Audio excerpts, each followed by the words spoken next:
No matter how expert or experienced you are, when you are applying for a promotion in your own organization, or a post in another organization, being fully prepared for the interview is critical. Your expertise, knowledge, reputation, experience, and appearance will help you, but it is highly likely that the other candidates will have similar attributes. Here is the list of actions that you should carry out in order to be fully prepared. Number 1. Gather information about the recruiting organization. Before you decide whether to attend the interview, it is essential that you gather information about the organization and analyze this. You need information on its recent and forecast performance, the condition of the business sector in which it operates, and the post that it is offering.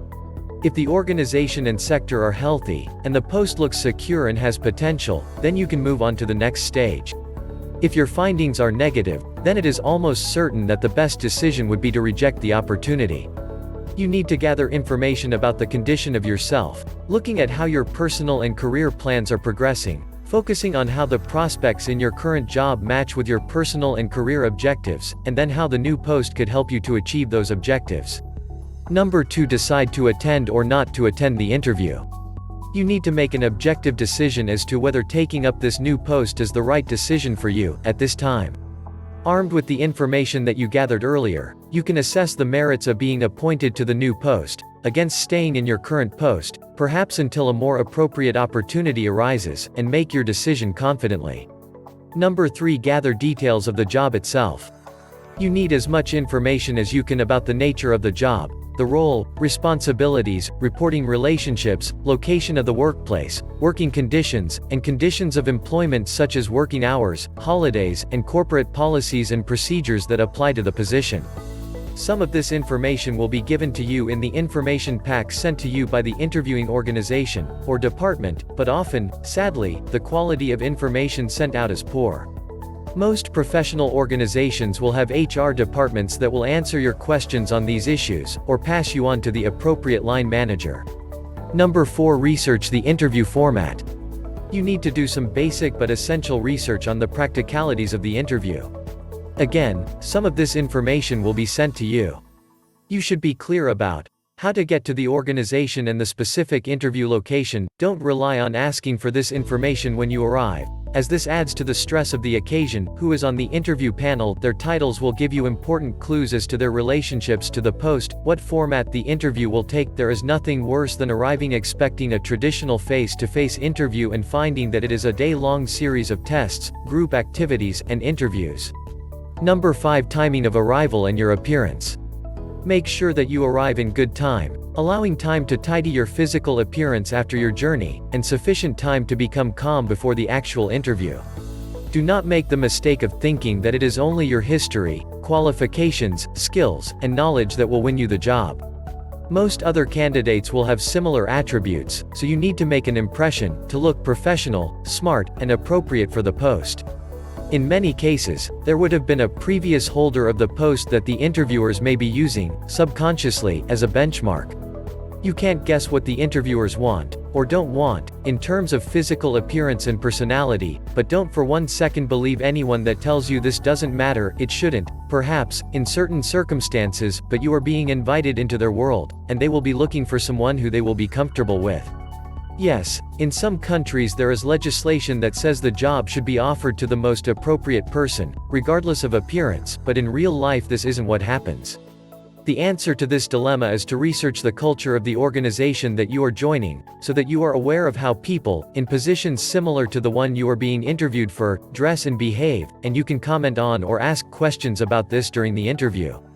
However, don't go to the interview in jeans and t-shirt, even if that's the day-to-day standard. You need to look as professional, as serious about obtaining the job, as possible. For men, that almost certainly means a business suit, or jacket and trousers, with or without tie. For women, a business suit or business outfit. For both genders, smart casual can be acceptable, if, but only if, it is that type of environment.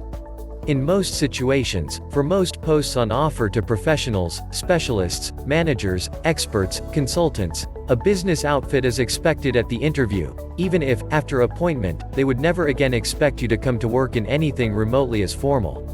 Number 6. Your approach. You are offering your talents, your experience, your time, effort, and energies to this organization, and you need to give the impression that you would be a valuable asset that they would be foolish to reject. This doesn't mean being aggressive, over-enthusiastic, pompous, or pretentious, but it does mean showing the interviewers that you are a confident, assertive, proactive, flexible, professional who would perform successfully if appointed. Prepare for, and practice answering, the interview questions. Think about questions that you are likely to be asked. Brainstorm this with a colleague, friend, or partner, and practice answering. Practice using the interview questions to strengthen your argument that you are the best person for the job. For example, you will almost certainly be asked about your experience and qualifications, even though this will be shown in your CV or resume. Your response should be phrased in such a way that you relate your experience, knowledge, and qualifications to the role and responsibilities of the new post, showing how these existing attributes will give you the confidence and skills to successfully handle the tasks that lie ahead. Here are some bonus tips on tackling some of the important common questions. What do you think are the main benefits that you could bring to this job, if appointed? Talk about your strengths and skills that have brought you success in your previous roles. So you must be prepared for them. Again, practice responding in a way which links your experience and existing skills to the demands of the new role. If you are asked, what would you say are your biggest strengths and worst weaknesses? Then talk mostly about your strengths, giving examples of how these have been effectively used, and be very, very careful talking about your alleged weaknesses. Choose a relatively harmless weakness that could be interpreted as a strength, such as being overzealous about quality criteria being met, or insisting on deadlines being met which can upset some team members. Don't, under any circumstances, negatively criticize your present or past employers, or colleagues. Even if the organization that you work for is known to have faults or bad practices, don't criticize it or any personnel within it. This is almost always a fatal mistake. You will almost always be asked some questions about the interviewing organization. Again, use these as an opportunity to show you have researched the organization, but also to explore what the organization is planning, at least in the area that you will be working in, and/or what they are expecting of you. For example, you could mention new markets that the organization has recently entered and ask if that will impact on the post that you are being interviewed for. If you are asked about hobbies and interests, don't give a list of 20, keep it simple and don't try to impress with esoteric hobbies that you don't actually have. Imagine saying that you enjoy watching French films and then being asked a question about this, in French, by one of the interviewers who is fluent in the language. Most interviews will close with the interviewee being asked if they have any questions to ask. The answer should always be, yes. Have 2 questions ready, and either ask these or ask one of them and one that has arisen because something raised in the interview. Make sure that your questions are ones that reinforce your suitability for the post. You could, for example, ask questions about personal development opportunities, explaining, briefly, what you feel would be a potentially useful development activity, a benefit to you and to the organization. If you were to be offered the post, this should be an area that you have considered whilst researching the organization and the job itself. Remember, you are being assessed at all times, possibly from when you enter the building and approach the receptionist, certainly from the moment you walk into the interview room to the moment you leave. You must be as natural and relaxed, physically and mentally, as possible, but also professional, polite, and courteous. Never argue, unless you have been given a direct instruction to give your opposing views.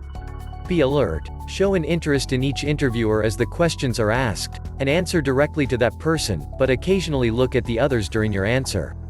In answering questions, don't be evasive, be confident, and use your answers to demonstrate how you would make a good match for the position on offer. Lastly, as the interview ends, thank the interviewers for their time and questions. Say that you would be very pleased if appointed to the job and that you look forward to hearing from them. Even if you have doubts at that moment, this is a courteous and wise way to end the interview. In summary, the key to being successful at an interview is to treat it as a project that needs to be planned and executed in a professional manner as possible. Changing jobs, moving into a new position, changing organizations, changing the direction of your career, perhaps moving into a different business sector, leaving behind friends and colleagues, meeting, working with, managing, new colleagues, is a major change in your life.